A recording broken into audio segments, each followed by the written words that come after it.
എംപ്ലോയീസിന്റെ മൂന്നാമത്തെ category high will high skill എന്ന് പറയുന്ന വിഭാഗമാണ്.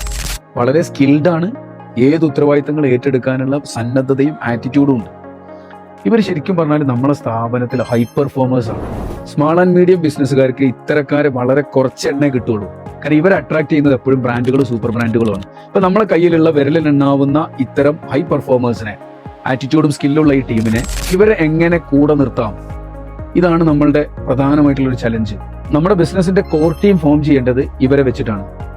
നമ്മുടെ ബിസിനസിന്റെ കീ പോസ്റ്റുകൾ ചലിപ്പിക്കേണ്ടത് ഇവരാണ്. ഓരോ ഡിപ്പാർട്ട്മെന്റിന്റെ തലപ്പത്തും GMO CEO ഒക്കെ ആയിട്ട് പെർഫോം ചെയ്യേണ്ട ആളുകളാണ് ഇവർക്ക് നമ്മളെ പ്രധാന റെസ്പോൺസിബിലിറ്റീസ് എന്ത് ചെയ്യണം, ഡെലിഗേറ്റ് ചെയ്ത് കൊടുക്കണം.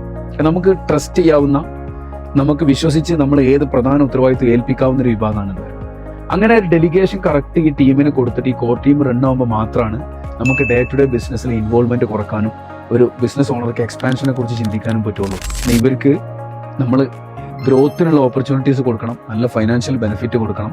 ഇവർക്കാണ് പെർഫോമൻസ് ബേസ്ഡ് ഇൻസെന്റീവും പ്രോഫിറ്റ് ഷെയറും അതുപോലെ ഇൻവെസ്റ്റ്മെന്റ് ഓപ്പർച്യൂണിറ്റി ഒക്കെ കൊടുത്തിട്ട് ലോങ് ടേമിൽ നമ്മൾ ബിസിനസിന്റെ ലീഡർഷിപ്പ് എടുക്കേണ്ട ഈ ടീമിനെ നമ്മൾ റീറ്റെയിൻ ചെയ്യേണ്ടത്.